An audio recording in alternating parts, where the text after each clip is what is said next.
வணக்கம் ஃப்ரெண்ட்ஸ். இன்றைக்கி வீடியோவில் டிஎன்பிஎஸ்சி குரூப் 4 அனௌன்ஸ்மெண்ட் வந்துருச்சு. ஸோ அதுக்கான நோட்டிஃபிகேஷன் தான் இன்றைக்கி பார்க்க போகிறோம். ஸோ இதில் என்ன டேட்டு, இம்பார்ட்டன்ட் டேட்ஸ் என்னது, எக்ஸாம் ஃபீஸ், சிலபஸ், இது எல்லாத்தையும் கொஞ்சம் தெளிவாக பார்க்க போகிறோம். இந்த வீடியோ கொஞ்சம் லென்த்தாக இருக்கும், பட் ஃபுல்லாக பாருங்கள், இது உங்களுக்கு யூஸ்ஃபுல்லாக இருக்கும். குரூப் 4 எப்படி அப்ளை பண்ணணும் அப்படின்னு உங்களுக்கு சின்ன டவுட் இருந்தாலும் அது கமெண்ட் பண்ணுங்கள். நெக்ஸ்ட்டு எப்படி அப்ளை பண்ணுங்கிற டெமோவும் நான் பண்ணலாம். ஓகே, ஃபஸ்ட்டு இன்றைக்கி 25/4/2025 இந்த நோட்டிஃபிகேஷன் வந்து வெப்சைட்டில் அப்லோட் பண்ணியிருக்காங்க. இம்பார்ட்டன்ட் டேஸ் அப்படின்னு வந்து பார்த்தீங்க அப்படின்னா, ஸோ ஃபஸ்ட்டு வந்து இதை நோட்டிஃபிகேஷன் டேட், லாஸ்ட் டேட் வந்து பார்த்தீங்கன்னா உங்களுக்கு 1 மந்த் கொடுத்துருக்காங்க. அதாவது May 24 வரைக்கும் நீங்கள் அப்ளை பண்ணிக்கலாம். உங்களுக்கு கரெக்ஷன் விண்டோ அவைலபிளாக இருக்கும். கரெக்ஷன் விண்டோவோடு சேர்த்திங்க அப்படின்னா 31 May வரைக்கும் நீங்கள் அப்ளை பண்ணிக்கலாம். 12/7 வந்து உங்களுக்கு எக்ஸாமினேஷன் இருக்கும். 3 hours எக்ஸாமினேஷன். அப்ளை பண்ணுறதை பற்றி உங்களுக்கு இதுதான் ஃபஸ்ட் டைம் அப்ளை பண்ணுறீங்க அப்படின்னா நீங்கள் கமெண்ட் பண்ணுங்கள், உங்களுக்கான வீடியோ நெக்ஸ்ட்டு போடுவோம், டெமோ வீடியோ. ஃபஸ்ட்டு வந்து பார்த்திங்கன்னா நம்ம டிஎன்பிஎஸ்சி எக்ஸாம்ஸ் அந்த இதில் வந்து ஒரு ஒன் டைம் ரெஜிஸ்ட்ரேஷன் க்ரியேட் பண்ணணும். ஒன் டைம் ரெஜிஸ்ட்ரேஷன் க்ரியேட் பண்ணதுக்கப்புறம் அதே யூசர் நேம் பாஸ்வேர்ட் பண்ணிவிட்டு நீங்கள் என்ன பண்ணிக்கலாம் அப்படின்னா குரூப் 1 குரூப் 2 எல்லா எக்ஸாம்ஸும் ஈவன் டிபார்ட்மெண்ட் எக்ஸாம் எல்லாமே இந்த ஒரே ஒரு யூசர் நேம் பாஸ்வேர்டு வச்சு நீங்கள் க்ரியேட் பண்ணிக்க முடியும். இதுக்கு தேவை என்னென்னு பார்த்தீங்கன்னா உங்களுக்கு ஒரு பர்மனெண்ட்டான மொபைல் நம்பர், ஒரு மெயில் ஐடி, உங்களோட ஆதார் நம்பர், இது மட்டும் இருந்துச்சுன்னா போதும், நீங்கள் ரொம்ப சிம்பிளாக க்ரியேட் பண்ணிக்கலாம். இந்த ஒன் டைம் ரெஜிஸ்ட்ரேஷன் பண்ணதுனால நமக்கு என்னென்ன பெனிஃபிட் அப்படின்னு பார்த்தீங்கன்னா, ஃபஸ்ட்டு 3 times வந்து உங்களுக்கு ஃப்ரீ கன்செஷன் கிடைக்கும். அதுக்கப்புறம் நீங்கள் ஃபீ பண்ணால் போதும். ஃபீயும் பார்த்தீங்கன்னா 100 rupees தான். க்ளோஸ் பண்ணி முடிச்சதுக்கப்புறம், அதாவது 29லேருந்து 31 இந்த 3 நாள் வந்து உங்களுக்கு கரெக்ஷன் விண்டோ அவைலபிளாக இருக்கும். இப்போ நீங்கள் தப்பு பண்ணியிருந்தீங்க அப்படின்னா இந்த கரெக்ஷன் விண்டோவில் போய் நீங்கள் என்ன பண்ணிக்கலாம், சரி பண்ணிக்க முடியும். ஸோ இதில் வந்து சில போஸ்ட்டுக்கு வந்து குவாலிஃபிகேஷன் கேட்பாங்க, எஸ்பெஷலி இந்த forest watch guard, forest guard with licence, without licence, அந்த ஒரு போஸ்ட்டுக்கு மட்டும் நீங்கள் வந்து ஸ்பெஷலாக ரெக்யர்மெண்ட்ஸ் இருக்குது ஃபார் ஃபிசிக்கல் ஃபிட்னஸ். இதுக்கு மட்டும் ஃபிசிக்கல் ஃபிட்னஸ் தேவைப்படும். மிச்ச எக்ஸாம்ஸ்க்கு ஃபிசிக்கல் ஃபிட்னஸ் தேவையில்லை, எக்ஸப்ட் அவர் ஆப்தமாலஜிஸ்ட்லேருந்து கண்ணை பற்றின ஒரு ரிப்போர்ட் மட்டும் கொடுத்தா போதும். ரிமைனிங் இந்த ஃபாரஸ்ட் கார்டு இந்த போஸ்ட்டுக்கு போகிறவங்க மட்டும் நீங்கள் ஃபிசிக்கல் ஃபிட்னஸ்க்கான சர்டிஃபிகேட்ஸ் வந்து வாங்கி கொடுக்கணும். ஸோ உங்களோட ஹைட், வெயிட், சேம் திங் உங்களோட செஸ்ட் எக்ஸ்பான்ஷன், இது வந்து இந்த போஸ்ட்டுக்கு தேவைப்படும். ரிமைனிங் போஸ்ட்டுக்கு இது தேவைப்படாது. இதையும் கடைசியில் பார்க்கலாம். பேண்ட் ஐட்டம்ஸ், இது வந்து நீங்கள் during the examination pen drive, smart watch, இது எதுவுமே நீங்கள் எக்ஸாம் ஹாலுக்குள்ளே கொண்டு போகக்கூடாது. Rings with inbuilt memory. So நீங்கள் சிம்பிளாக என்ன நினச்சிக்கலாம் அப்படின்னா, ஒரு மால் ப்ராக்டிஸ் பண்ணுறதுக்கான தகுதி இருக்கிற எந்த ஒரு பொருளையும் உள்ளே கொண்டு போகாதீங்க. Not even bit paper, rough sheet கூட போட்டிருக்காங்க. ஸோ இது வரைக்கும் நீங்கள் எதுவுமே உள்ளே கொண்டு போகக்கூடாது. இது ஒன்று மட்டும் தான் நீங்கள் கேர்ஃபுல்லாக இருக்கணும் during the examination. Next number of posts பார்த்தீங்க அப்படின்னா, வில்லேஜ் அட்மினிஸ்ட்ரேட்டிவ் ஆஃபீஸர் 215 இருக்குது. ஜூனியர் அசிஸ்டண்ட் 1621 இருக்குது. இது வந்து உங்களுக்கு சிபிஎஸ் லெவல் 8 அப்படின்னு சொல்லுவாங்க, இல்லை பே ஸ்கேல் லெவல் 8ல் வரும். அதுபோல் ஜூனியர் அசிஸ்டண்ட், ஜூனியர் அசிஸ்டன்ட் நான் security, village administrative officer, junior assistant இன் தமிழ்நாடு மினிஸ்ட்ரியல் சர்வீஸ், தென் ஜூனியர் ரெவென்யூ இன்ஸ்பெக்டர் 231 போஸ்ட் இருக்குது. இதே மாதிரி சில போஸ்ட் இருக்குது. தென் டைப்பிஸ்ட்டில் வந்து உங்களுக்கு அதிகப்படியான போஸ்ட் இருக்குது. 1100, கிட்டத்தட்ட 1100 போஸ்ட்டும் டைப்பிஸ்ட்டில் இருக்குது. ஸ்டெனோ டைப்பிஸ்ட் இதில் வந்து ஒரு 335 போஸ்ட் இருக்குது. இது வந்து லெவல் 10ல் வரும். தென் பர்சனல் கிளார்க், அசிஸ்டண்ட் வந்து ஜூனியர் அசிஸ்டண்ட்டுக்கு அடுத்து இருக்கிற போஸ்ட்டு, அதில் 54 போஸ்ட் வேகன்சியாக இருக்குது. ஃபாரஸ்ட் கார்டு, இதுதான் நான் சொன்னேன், இந்த டிபார்ட்மெண்ட்டில் வர்றதுக்கு மட்டும் நீங்கள் ஃபிசிக்கல் ஃபிட்னஸ் கொடுக்குற மாதிரி இருக்கும். ஸோ கிட்டத்தட்ட 4000 போஸ்ட் பக்கம் 3935 போஸ்ட் வந்து இதில் கால்ஃபர் பண்ணியிருக்காங்க. ஸோ இதுக்கு ரொம்ப பெரிய ஹியூஜ் ஆப்பர்ச்சுனிட்டி. எல்லோரும் ஈஸியாக நீங்கள் வந்து கிளியர் பண்ணுறதுக்கு என்னென்ன ஸ்டெப்ஸ் எடுக்கணும் அப்படிங்கிறது நம்ம தொடர்ந்து வீடியோஸ் போடுவோம். ஸோ இது அப்ளை பண்ணுறதுக்கான நாம்ஸை மட்டும் நம்ம இந்த நோட்டிஃபிகேஷன் என்னென்ன இருக்குது அப்படின்னு நம்ம பார்க்கலாம். ஏஜ், ஸோ மினிமம் ஏஜ் வந்து பார்த்திங்கன்னா 21, சில எக்ஸாம்ஸ்க்கு 18 இருக்கும். ஸோ இப்போ நம்ம விஏஓ போகிறக்கு மட்டும் 21 இருக்கும், ரிமைனிங் எல்லாத்துக்கும் 18 இருக்கும். அதேமாதிரி ஏஜ் மேக்ஸிமம் வந்து ஓபிசி இருந்தால் 35 அப்படின்னு இருக்கும். இதே போல் நீங்கள் பிசி, எம்பிசி, எஸ்சி, எஸ்டி அந்த கேட்டகரியில் இருந்தீங்க அப்படின்னா 42. பட் மினிமம் ஏஜ் வந்து 2 பேத்துக்கு சேம் தான், 21, 18. இந்த ஏஜ் எதை பொறுத்து இருக்கும் அப்படின்னு பார்த்தீங்கன்னா, கண்டிப்பாக உங்களோட school mark sheet, SSLC and HSC, இந்த 10th and 12th இருக்கிற மார்க் ஷீட்டை பொறுத்து தான் உங்கள் ஏஜ் கால்குலேட் பண்ணுவாங்க. So the date of birth will be verified against your 10th and 12th mark sheet. So அந்த மார்க் ஷீட்டில் வந்துட்டு எந்த ஒரு தவறும் இல்லாமல் பார்த்துக்குங்க. 10th-லேயும் 12th-லேயும் சில பேர்த்துக்கு சில கரெக்ஷன்ஸ் இருந்துச்சுன்னா அதை மட்டும் கரெக்ட் பண்ணி வச்சுக்கோங்க. ஸோ உங்களோட மார்க், உங்களோட டேட் ஆஃப் பர்த்துங்கிறது எப்போவுமே உங்கள் 10th அண்ட் 12th மார்க் ஷீட்டை பேஸ் பண்ணி தான் இருக்கும். ஸோ அதை நீங்கள் கரெக்டாக வச்சுக்கோங்க. அதுதான் உங்களோட டேட் ஆஃப் பர்த். இதுதான் நீங்கள் அப்ளிகேஷன்லேயே என்ட்ரு பண்ணணும். Qualification must possess minimum general education. General எஜுகேஷனுங்கிறது இங்கே வந்து 12th தான் சொல்கிறாங்க. ஸோ நீங்கள் 12th பாஸ் பண்ணிருந்தீங்க அப்படின்னா you can eligible for this. சில எக்ஸாம்ஸ்க்கு மட்டும், சில போஸ்ட்டுக்கு மட்டும் வந்து பார்த்தீங்கன்னா உங்களுக்கு டிகிரி தேவைப்படும். ஜூனியர் எக்ஸிக்யூட்டிவ் இந்த போஸ்ட்டுக்கு மட்டும் டிகிரி தேவைப்படுது. சேம் திங் கோஆப்ரேட்டிவ் ட்ரைனிங், ஏன்னா இது கோஆப்ரேட்டிவ் டிபார்ட்மெண்ட்டில் இருக்கிறாங்க. ஸோ அதுக்கு வந்து கோஆப்ரேட்டிவ் ட்ரைனிங் நீங்கள் முடிச்சிருக்கணும். சேம் திங் நீங்கள் வந்து கம்ப்யூட்டர் ஆட்டோமேஷன் அந்த சர்டிஃபிகேட்டும் நீங்கள் வாங்கியிருக்கணும். Then junior assistant cum typist, இதுவும் வந்து பார்த்தீங்கன்னா நீங்கள் ஒரு டிகிரி முடிச்சிருக்கணும். டைப் ரைட்டிங் அப்படிங்கிறது ஹையர் முடிச்சிருக்கணும். தமிழ் நீங்கள் வந்து இங்கிலீஷ் வந்து ஹையரும் தமிழ் லோயரும் முடிச்சிருக்கணும். இல்லாட்டி தமிழில் ஹையரும் இங்கிலீஷில் லோயரும் முடிச்சிருக்கணும். அப்போ தான் நீங்கள் இந்த ஜூனியர் அசிஸ்டன்ட் கம் டைப்பிஸ்ட் போஸ்ட்டுக்கு நீங்கள் அப்ளை பண்ண முடியும். Then you have to complete your degree. இந்த போஸ்ட்டுக்கு மட்டும் நீங்கள் டிகிரி கம்ப்ளீட் பண்ணியிருக்கணும். டைப்பிஸ்ட் இதுக்கு வந்து பார்த்தீங்கன்னா நீங்கள் வந்து 12th முடிச்சிருந்தா போதும்.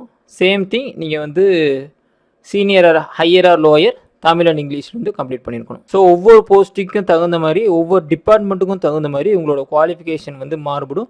பட் நீங்கள் மைண்டில் வச்சுக்கிறது ஒரு மினிமம் டிகிரி இருந்துச்சுன்னா நீங்கள் எல்லா எக்ஸாம்ஸ்க்குமே அப்ளை பண்ணலாம். சேம் திங் 12th இருந்தால் இதில் பெரும்பாலான டிபார்ட்மெண்ட் இருக்கிற போஸ்டிங்க்கு நீங்கள் அப்ளை பண்ண முடியும். ஓகே, இது ஒவ்வொரு டிபார்ட்மெண்ட் வைஸ் இங்கே கொடுத்துருக்காங்க. இதில் நம்ம ஃபஸ்ட்டு நம்ம பார்க்க வேண்டியது அந்த ஃபிசிக்கல் டெஸ்ட் மட்டும் பார்த்துக்கலாம். எஸ்பெஷலி ஃபார் இந்த கடைசி post forest watcher, forest card, இந்த தமிழ்நாடு ஃபாரஸ்ட் சபார்டினேட் சர்வீஸ் இந்த டிபார்ட்மெண்ட்டில் இருக்கிறதுக்கு மட்டும் நீங்கள் என்ன பண்ணணும் அப்படின்னா ஸ்பெஷலைஸ் முடிச்சிருக்கணும். Must pass higher education courses with physics, chemistry, botany, zoology or biology அந்த குரூப் முடிச்சிருக்கணும். இது இருக்க எல்லா போஸ்ட்டுக்கும் அதே மாதிரி தான். ஏன்னா ஃபாரஸ்ட் ரேஞ்ச் அப்படிங்கிறது உங்களுக்கு அட்லீஸ்ட் பேசிக் பயாலஜி ஸ்கில் அந்த சயின்ஸ் இருந்துருக்கணும். அப்புறம் இதுக்கு வந்து உங்களோட ஃபிசிக்கல் ஃபிட்னஸும் இங்கே கேட்பாங்க. ஸோ என்னென்ன டாக்குமெண்ட்ஸ் நமக்கு தேவைப்படும் அப்ளை பண்ணும்போதும் பார்த்தீங்கன்னா, நீங்கள் டிகிரி முடிச்சிருந்தீங்க அப்படின்னா உங்களோட டிகிரி சர்டிஃபிகேட், டிப்ளமோ முடிச்சிருந்தீங்கன்னா உங்கள் provisional certificates or consolidative mark sheet, then 10th 12th இந்த மார்க் ஷீட்ஸோட எல்லாத்தோட காப்பியும் உங்களுக்கு தேவைப்படும். ஏன்னா டேட் ஆஃப் பர்த் வந்து உங்களுக்கு HSC and SLC mark sheet தான் எடுத்துக்கிறாங்க. ஸோ அதுவும் டிகிரி முடிச்சிருந்தீங்க அப்படின்னா டிகிரியோட சர்டிஃபிகேட்ஸும் நீங்கள் கொடுக்குற மாதிரி இருக்கும். Same thing type writing, steno இதுக்குமே நீங்கள் வந்து தமிழ்நாடு கவர்மெண்ட் கொடுக்குற சர்டிஃபிகேட்ஸாக இருக்கணும். நம்ம சென்ட்ரலில் கொடுக்குற சர்டிஃபிகேட்லாம் அக்செப்ட் பண்ண மாட்டாங்க. So it from government organised அந்த எக்ஸாம்ஸ் எழுதுனா சர்டிஃபிகேட்ஸ் நீங்கள் கொடுக்கணும். இப்போ forest guard from driving licence இருக்கிற போஸ்டிங் இருக்குது. அதுக்கு வந்து பார்த்தீங்கன்னா நீங்கள் light motor vehicle and heavy motor வெஹிக்கிள்ஸோட சர்டிஃபிகேட்ஸ் கொடுக்கணும். தென் ஃபிசிக்கல் ஃபிட்னஸ் ஸ்டாண்டர்ட் தான் அந்த ஃபாரஸ்ட் டிபார்ட்மெண்ட்டில் இருக்கிறதுக்கு மட்டும் ஃபிசிக்கல் ஃபிட்னஸ் ஸ்டாண்டர்ட் கேட்டிருக்காங்க. ஸோ அது மட்டும் நம்ம என்னென்னு பார்த்துக்கலாம். ஃபஸ்ட்டு வந்து பார்த்தீங்கன்னா உங்களோட ஹைட் மேலுக்கு வந்து 163 இருக்கணும். ஃபீமேல் ஆர் தேர்ட் ஜெண்டராக இருந்தாங்கன்னா 150 இருக்கணும். எஸ்டியாக இருந்தாங்க அப்படின்னா இங்கே கொஞ்சம் கன்செஷன் கொடுத்துருக்காங்க. சேம் திங் உங்களோட செஸ்ட்டு வந்து 79 இருக்கணும். எக்ஸ்பேன்ஷன் போது 5 சென்டிமீட்டர் இருந்து எக்ஸ்பேன்ஷன் ஆகிற மாதிரி இருக்கணும். தென் சேம் திங் விஷன் வந்து பார்த்தீங்கன்னா டிஸ்டன்ஸில் 6/6, லெஃப்ட்டில் 6/6, நியர்பை விஷனில் 0.5. இது வந்து நீங்கள் ஒரு ஆப்தமாலஜிஸ்ட் கிட்ட நீங்கள் என்ன சர்டிஃபிகேட் வாங்கணும். Same thing knowledge in Tamil, இது வந்து உங்களோட ஹெச்எம்ஸ் கிட்ட வந்து நீங்கள் சைன் வாங்குற மாதிரி இருக்கும். நீங்கள் வந்து தமிழில் படித்ததுக்கான சர்டிஃபிகேட்ஸ் நீங்கள் வாங்குற மாதிரி இருக்கும். இப்போ யாரெல்லாம் அப்ளை பண்ணக்கூடாதுன்னு கொடுத்துருக்காங்க, இது மட்டும் கொஞ்சம் நீங்கள் இப்போ ஆல்ரெடி நீங்கள் சர்வீஸில் இருக்கீங்க, பட் நீங்கள் வந்து ஓபிசி கேட்டகரியில் இருக்கீங்க அப்படின்னா நீங்கள் ஆல்ரெடி சர்வீஸில் இருக்கீங்க, கவர்மெண்ட் சர்வீஸில் இருக்கீங்க, பட் 5 வருஷத்துக்கு மேலே சர்வீஸ் பண்ணிட்டீங்க அப்படின்னா உங்கள் ஏஜ் லிமிட் கூட இருந்தாலுமே நீங்கள் வந்து இது அப்ளை பண்ணக்கூடாது. சேம் திங் சில போஸ்டிங்க்கு வந்து அந்த ஸ்பெசிஃபிக் உங்களோட விஷன் அண்ட் ஃபிசிக்கல் ஃபிட்னஸ் இருந்தால் மட்டும்தான் நீங்கள் அந்த போஸ்டிங் வந்து அப்ளை பண்ணுற மாதிரி இருக்கும். ஸோ ஃபிசிக்கலி டிசேபிள்டு பர்சன்ஸ் வந்து ஃபாரஸ்ட் சம்மந்தப்பட்ட அந்த போஸ்டிங்கில் வந்து சில பேருக்கு ரெஸ்ட்ரிக்ஷன் இருக்குது. ஸோ அவங்க எல்லாருமே அதை அப்ளை பண்ணிட முடியாது. எக்ஸாமினேஷன் வந்து பார்த்தீங்கன்னா சிங்கிள் ஸ்டேஜ், இதில் வந்து இன்டர்வியூ அந்த மாதிரி எதுவுமே கிடையாது. ஜஸ்ட் நீங்கள் 1 டைம் எக்ஸாம் எழுதுறீங்க, அவ்வளோதான். அந்த மார்க் ஸ்கோர் பண்ணி தான் உங்களுக்கு வந்து ரேங்கிங் போடுறாங்க. So ranking is based on the total marks. எவ்வளோ மார்க் நீங்கள் எடுக்கிறீங்களோ அதை பொறுத்து உங்களுக்கு ரேங்கிங் போட்டுருவாங்க. ஸோ இப்போ 2 பேரும் ஒரே மார்க் எடுக்கிறாங்க அப்படின்னா அந்த 2 பேர்த்தில் யார் ஹையர் குவாலிஃபிகேஷன் இருக்கோ அவங்களே எடுத்துக்குவாங்க.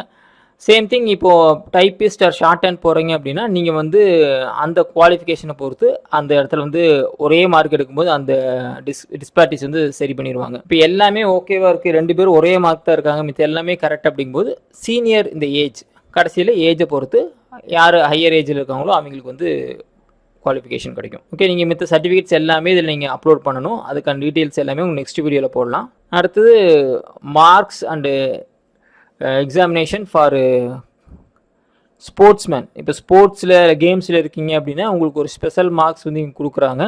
இதில் வந்து நீங்கள் இன்டர்நேஷ்னல் லெவலில் கோல்டு மெடல் அடிச்சிங்கன்னா உங்களுக்கு 100 மார்க்ஸ் இருக்கும், சில்வர்னா 100, பிரான்ஸ்னாலும் 100, பார்ட்டிசிபேட் பண்ணிங்கன்னா உங்களுக்கு 90 மார்க்ஸ் கிடைக்கும். இதேமாதிரி நேஷனல் லெவலில், state level, inter university level, ஒரு ஸ்கூல் டீமில் இதெல்லாம் விளையாண்டிங்க அப்படின்னா ஒவ்வொரு கேட்டகரிக்கும் ஒவ்வொரு மார்க்ஸ் கொடுத்துருக்காங்க. இதுவே நீங்கள் எக்ஸ்ட்ரா கிரெடிட் எடுத்துக்கலாம். அடுத்து எக்ஸாமினேஷன் ஸ்கீம் அப்படின்னு பார்த்தீங்கன்னா ஃபஸ்ட்டு வந்து Tamil eligibility come scoring test. இது வந்து 100 கொஷின்ஸ் இருக்கும். இதுக்கு வந்து 150 மார்க்ஸ் வரும் மேக்ஸிமம். ஸோ ஒரு கொஷினுக்கு 1.5 மார்க். அடுத்தது general studies and aptitude.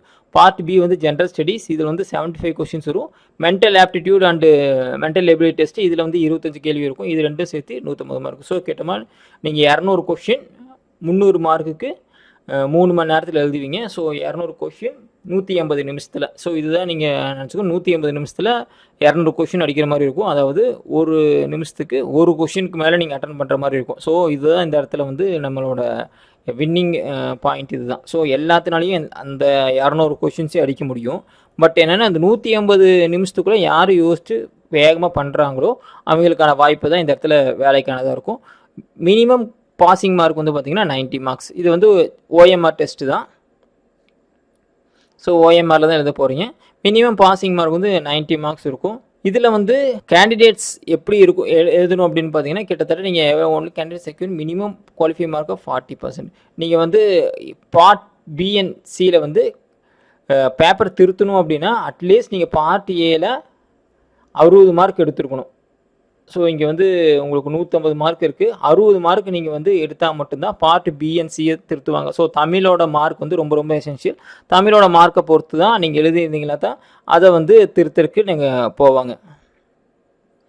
Then part BNC வந்து தமிழ் அண்ட் இங்கிலீஷ் ரெண்டுலேயுமே இந்த கொஷின்ஸ் இருக்கும். அப்புறம் இங்கே வந்து தமிழுக்கு பதிலாக ஜென்ரல் இங்கிலீஷ் நீங்கள் எடுக்க முடியும். யார் எடுக்க முடியும் அப்படின்னு பார்த்தீங்கன்னா ஒன்லி டிஃப்ரெண்ட்லி ஏபிள்டு கேண்டிடேட்ஸ். அவங்களுக்கு வந்து 10th-லையும் 12th-லையும் ஒரு பேப்பர் வந்து நம்ம எக்ஸம்ஷன் கொடுப்போம். அவங்க வந்து தமிழ் எக்ஸம்ஷனாக எடுத்திருக்காங்க அப்படின்னா அவங்க மட்டும்தான் இங்கிலீஷை வந்து ஒரு ஆப்ஷனாக எடுக்க முடியும். மற்றபடி எல்லாருமே நீங்கள் பார்ட் ஏல வந்து கண்டிப்பாக நீங்கள் வந்து இங்கிலீஷை தான் பார்ட் ஏல கண்டிப்பாக நீங்கள் வந்து தமிழ் தான் எடுத்தாகணும். ஸோ அவங்களுக்கும் என்ன கண்டிஷன் அப்படின்னா 60 மார்க் வந்து பார்ட் ஏ, அதாவது ஜென்ரல் இங்கிலீஷில் வந்து எடுத்துருக்கணும். ரிமைனிங் எல்லாத்துக்குமே ஜென்ரல் தமிழில் வந்து நீங்கள் கண்டிப்பாக 60 மார்க் எடுத்தால் மட்டும்தான் பார்ட் பிஎன்சியை வந்து திருத்துவாங்க. சேம் திங் ரிசல்ட், கம்யூனிகேஷன் எல்லாமே உங்களுக்கு வெப்சைட்டில் தான் வரும். எதுவுமே உங்களுக்கு வந்து போஸ்ட் கார்ட்லேயோ எஸ்எம்எஸோ மெயிலோ எதுவும் வராது. Every thing you can check the website மூலம் தான் உங்களுக்கு கம்யூனிகேஷன்ஸ் வரும். நீங்கள் அதை வந்து கன்ஃபார்மாக பார்த்துக்கணும். இதில் முக்கியமாக கவனிக்க வேண்டியது என்னென்னா உங்களோட examination, notification, registration, name of the candidate, உங்களோட கம்ப்ளீட் அட்ரஸ், அப்புறம் ஒரு valid and active email ID. இது வந்து கம்பல்சரி நீங்கள் வச்சுருந்தாங்க மட்டும் தான் நீங்கள் எக்ஸாமினேஷன் ப்ராசஸ் வந்து ஃபாலோ பண்ண முடியும். ஓகே, அடுத்து நம்ம இப்போ என்ன பார்க்க போகிறோம் அப்படின்னா எப்படி அப்ளை பண்ணுறது அப்படிங்கிறத நம்ம நெக்ஸ்ட் வீடியோவில் ஃபுல்லாக டெமோ பார்ப்போம். ஸோ ஃபஸ்ட் டைம் நம்ம இப்போ தான் நீங்கள் ஃபஸ்ட் டைம் அப்ளை பண்ணுறீங்க அப்படின்னா நீங்கள் ஃபஸ்ட்டு பண்ண வேண்டியது டிஎன்பிஎஸ்சி எக்ஸாம்ஸில் போய் நீங்கள் 1 டைம் ரெஜிஸ்ட்ரேஷன் பண்ணணும். இதுக்கு வந்து நீங்கள் 150 ருபீஸ் பே பண்ணுற மாதிரி இருக்கும். சம்டைம்ஸ் உங்களுக்கு ஃபேஸ் கன்செஷன் கிடைக்கும். இதில் வந்து உங்களோட ஃபோட்டோகிராஃபும் சிக்னேச்சரும் நீங்கள் போடுற மாதிரி இருக்கும். ஃபோட்டோகிராஃப் வந்து 20 to 50 கேபிக்குள்ளே இருக்கணும். உங்களோட சிக்னேச்சர் வந்து 10 to 20 கேபிக்குள்ளே இருக்கணும். இந்த ரெசல்யூஷனுக்குள்ளே தான் இருக்கணும். இதே ஃபோட்டோ அண்டு சிக்னேச்சர் நீங்கள் சேவ் பண்ணி வச்சுக்கோங்க. அதை வந்து நீங்கள் எதுக்குன்னா ஃபியூச்சர் இதுக்கு யூஸ் பண்ணுங்களா இதே போஸ்டிங்க்கு. இந்த ஃபோட்டோகிராஃபை எப்படி தான் இருக்கணும் அப்படின்னா வித்தின் 3 month எடுத்தது மாதிரி இருக்கணும். ஸோ இந்த ஃபோட்டோகிராஃப் எடுக்கிறதுலையும் அப்லோட் பண்ணுறதுலையும் ஒரு சின்ன ரெஸ்ட்ரிக்ஷன் கொடுத்துருக்காங்க. ஸோ உங்கள் ஃபோட்டோகிராஃப் எப்படி இருக்கணும் அப்படின்னு பார்த்தீங்கன்னா ஸோ இந்த இதில் இருக்கணும் 4:30 3:30 இந்த இதில் தான் நம்ம ஃபோட்டோ எடுப்பாங்க, பாஸ்போர்ட் சைஸ் ஃபோட்டோ. இதில் வந்து உங்கள் name in black letter, capital லெட்டரில், கீழே வந்து பார்த்தீங்கன்னா ஃபோட்டோ டேக்கன் டேட். ஸோ நீங்கள் எப்போ ஃபோட்டோ எடுத்தீங்களோ அந்த டேட்டை வந்து நீங்கள் மென்ஷன் பண்ணணும், நாட் டேட் ஆஃப் பர்த். சில எக்ஸாம்ஸ் வந்து டேட் ஆஃப் பர்த் கேட்டிருப்பாங்க. பட் இங்கே வந்து என்றைக்கு நீங்கள் ஃபோட்டோ எடுத்தீங்களோ அந்த டேட்டை வந்து நீங்கள் மென்ஷன் பண்ணணும். மென்ஷன் பண்ணி இந்த ஃபோட்டோவை எடுக்கணும். ஸோ ஆல்ரெடி நான் சொன்னது மாதிரி தான் இதோட பிக்சல் இதெல்லாம் ஆல்ரெடி கொடுத்துருந்தேன். அந்த டெப்த்தும் நீங்கள் பார்த்துங்க. 20லேருந்து 50 கேபிக்குள்ளே தான் உங்கள் ஃபோட்டோகிராஃப் இருக்கணும். அந்த ஃபோட்டோகிராஃப் ஃபைல் நேமுமே photograph.jpg அப்படின்னு தான் சேவ் பண்ணணும். சேம் திங் signature.jpgன்னு சேவ் பண்ணணும். இது 10லேருந்து 20 கேபிக்குள்ளே இருக்கணும். இது மட்டும் இருந்தால் போதும், நம்ம ஈஸியாக உங்கள் எக்ஸாமினேஷன் நீங்கள் அப்ளை பண்ணிட முடியும். ரொம்ப சிம்பிளாக தான் இருக்கும். சென்டர்ஸ் த்ரூஅவுட் எல்லா டிஸ்ட்ரிக்ட்லேயுமே கிட்டத்தட்ட ஒவ்வொரு டிஸ்ட்ரிக்ட்லேயும் 5லேருந்து 10 சென்டர்ஸ் வரைக்கும் போட்டிருக்காங்க. ஸோ எல்லா சென்டர்லேயுமே உங்களுக்கு எல்லா டிஸ்ட்ரிக்ட்லேயுமே உங்களுக்கு ஸ்கோப் இருக்குது. நீங்கள் எல்லா இடத்துலையும் எழுதிக்க முடியும். ஸோ நீங்கள் அப்ளிகேஷன் ஃபில்அப் பண்ணி முடிச்சதுக்கப்புறம் சேவ் அண்ட் ப்ரொசீட்னு கேட்கும். கண்டிப்பாக நீங்கள் சேவ் பண்ணுறதுக்கு முன்னாடி ஃபுல்லாக செக் பண்ணி பார்த்துட்டு இப்போ சேவ் அண்ட் ப்ரொசீட் கொடுத்துருங்க. அதுலேயும் நீங்கள் தப்பு பண்ணிட்டீங்க அப்படின்னா நான் ஆல்ரெடி கரெக்ஷன் விண்டோ இருக்குது. நீங்கள் அந்த லாஸ்ட்டு 3 டேஸில் கரெக்ஷன் பண்ணிக்கலாம். But do the max correction இல்லாமல் கரெக்டாக இருக்கிற மாதிரி பார்த்துங்க. எக்ஸாமினேஷன் ஃபீஸ் நான் சொன்ன மாதிரி 100 rupees வரும். இது வந்து எக்ஸம்ஷன்ஸ் இருக்குது. ஃபஸ்ட்டு 3 times விமென்ஸ் இந்த மாதிரி சில கேட்டகரிஸ்க்கு தே கிவிங் ஸ்பெஷல் கேட்டகரிஸ்க்கு எக்ஸம்ஷன்ஸ் கொடுத்துருக்காங்க. ஸோ அந்த எக்ஸம்ஷன் இருந்துச்சுன்னா நீங்கள் அவைல் பண்ணிக்கலாம். அடுத்து நம்ம பார்க்க போகிறது அதோட சிலபஸ் என்னென்னு பார்த்துக்கலாம். ஓகே, சிலபஸ் இது வந்து பார்த்திங்கன்னா ஃபஸ்ட்டு நம்ம கொடுத்துருக்கிறது வந்து பார்த்திங்கன்னா தமிழ் பார்ட் ஏ வந்து தமிழ் தகுதி மற்றும் மதிப்பீட்டு தேர்வு. இது வந்து 100 கொஷின்ஸ் வரும். 150 மார்க்ஸ் பண்ணிக்கணும். 60 மார்க்ஸ் வந்து கண்டிப்பாக எடுத்துருக்கணும். ஃபஸ்ட்டு வந்து பார்த்திங்கன்னா இலக்கணம். இதில் 25 கேள்விகள் வரும். எஸ்எல்சி ஸ்டாண்டர்ட், ஸோ 6லேருந்து 12th வரைக்கும் இருக்கிற ஸ்டாண்டர்ட் படிச்சிங்கன்னா போதும். இன்னும் கொஞ்சம் நீங்கள் சிறப்பாக எழுதணும் அப்படின்னா நீங்கள் 11th 12th புக்கையும் கொஞ்சம் படிச்சுக்கங்க. இதேமாரி 11th 12th சிறப்பு தமிழ்னு ஒரு தமிழ் புத்தகம் இருக்குது. அந்த புத்தகத்தையும் படிச்சிட்டிங்கன்னா நீங்கள் பெரும்பாலான கேள்வியிலேருந்து நீங்கள் ஆன்சர் பண்ணிட முடியும். அழகு 1 வந்து இலக்கணம். அடுத்தது சொல்லதிகாரம் 15 கேள்விகள் வரும். எழுத்துத்திறன் இதில் 15 கேள்விகள். கலை சொற்கள் 10 கேள்விகள். வாசித்தல் புரிந்து கொள்ளுதல் இதில் 15 கேள்விகள். எளிய மொழிபெயர்ப்பு இதில் ஒரு 5 கேள்விகள் வரும். இதில் வந்து ஆங்கிலம் மற்றும் பிறமொழி சொற்களுக்கு தமிழ் சொல்லை அறிதல். இப்போ வந்து பென்ட்ரைவ் கொடுத்துருக்காங்க அப்படின்னா அதுக்கு தமிழ் என்னது அந்த மாதிரி கேட்பாங்க. அப்புறம் 7வது யூனிட் வந்து பார்த்திங்கன்னா இலக்கியம், தமிழ் அறிஞர்கள், தமிழ் தொண்டு இதில் 15 கேள்விகள் வரும். ஸோ இதெல்லாமே சேர்த்து ஃபஸ்ட்டு பேப்பரில் வரும். இதில் கொடுத்துருக்காங்க. இந்த 7வது அழகுக்கான திட்டு வந்து 10வது இந்த 7th யூனிட் வந்து இலக்கணம், தமிழ் அறிஞர்கள், தமிழ் தொண்டு. இது வந்து ரொம்ப பெரிய வாஸ்ட் ஏரியா. அதனால 10th ஸ்டாண்டர்ட் வரைக்கும் இருக்கிறது நீங்கள் படிச்சிங்கன்னா போதுன்னு இருக்காங்க. டு த மேக்ஸ் நீங்கள் 11th 12th சேர்த்து படிச்சிட்டிங்கன்னா இன்னும் கொஞ்சம் கூட ஈஸியாக எழுதிட முடியும். இதே போல் ஜென்ரல் இங்கிலீஷ், இது அகெயின் நான் மறுபடியும் சொல்கிறேன், ஜென்ரல் இங்கிலீஷ் எல்லாரும் ஆப்ட் பண்ண முடியாது. Only for differently abled candidates. அதை வந்து அவங்க ஆல்ரெடி ஒரு சப்ஜெக்ட் எக்ஸம்ஷன் வாங்கியிருப்பாங்க, தமிழ் ஆர் இங்கிலீஷ். ஸோ இந்த கேண்டிடேட்ஸ் யாராக இருப்பாங்கன்னா இங்கிலீஷ் மீடியத்தில் படிச்சுட்டு தமிழை வந்து எக்ஸம்ஷன் வாங்கியிருப்பாங்க 10th and 12th. ஸோ அந்த கேண்டிடேட்ஸ்க்கானது மட்டும்தான். எல்லாரும் இந்த பேப்பரை எடுத்து எழுத முடியாது. இதுவும் அதே மாதிரி தான் 10th லெவலில் இருக்கிற இருக்குது.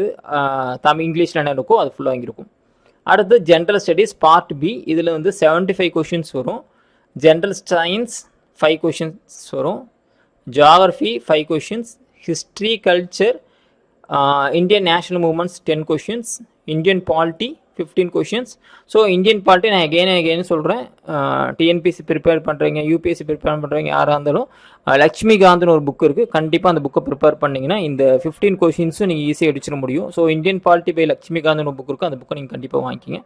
அடுத்தது Indian economy, development administration Tamil Nadu, then history, culture, heritage and socio political movements in Tamil Nadu. இது எல்லாத்துக்குமே இங்கே 10th and 11th 12th புக்கை பாருங்கள். 11th 12th புக்கில் ஜியாகிரஃபின்னு ஒரு புக் இருக்குது, அதேமாரி ஹிஸ்ட்ரி புக் இருக்குது. ஸோ அதையும் பார்த்துட்டிங்கன்னா உங்களுக்கு நிறைய ஆன்சர்ஸ் கிடச்சிரும். Next part C aptitude mental ability SLC standard level 25 questions வரும். இதுக்கு நான் ஒரு புக் சொல்கிறேன், எல்லாருக்கும் தெரிஞ்சது தான், ஃபஸ்ட் டைம் எழுதுறவங்களுக்கு நீங்கள் யூஸ் பண்ணிக்க. Quantitative aptitude by doctor RS Agarwal அப்படின்னு ஒரு புக் இருக்குது. இந்த புக்கையும் நீங்கள் வாங்கி வச்சுக்கோங்க. இந்த புக்கு வந்து நான் எப்படி இந்தியன் பாலிட்டிக்கு லக்ஷ்மிகாந்த் சொன்னோம் அதே போல் உங்களோட மென்டல் எபிலிட்டி அண்ட் ஆப்டிடியூடுக்கு பெஸ்ட் புக்கு இந்த புக்கு தான். இந்த புக்கை ப்ரிப்பேர் பண்ணி வச்சுக்கோங்க. வாங்கிட்டிங்கன்னா இதுலேயும் பெரும்பாலான கேள்விகள் அடிச்சிட முடியும். இதெல்லாமே மேக்ஸ் சம்மந்தப்பட்டதாக இருக்கும். நீங்கள் 8th மேக்ஸ் நல்லா பாருங்கள். 8th மேக்ஸில் நிறைய கான்செப்ட்ஸ் இருக்குது. இந்த மாதிரி percentage, time, simple compound, area formula, அந்த மெஷர்மெண்ட்ஸ்னு சொல்லுவோம் பார்த்தீங்களா, area, volume, surface area, total surface area, cone, இந்த மாதிரி எல்லா ஃபார்முலாவும் இருக்கிற சம்ஸ் வந்து உங்களுக்கு 8th இருக்குது. ஸோ 8th கொஞ்சம் கான்சன்ட்ரேட் பண்ணி படிங்க. நிறையா சம்ஸ் 8th வரக்கு வாய்ப்பு இருக்குது.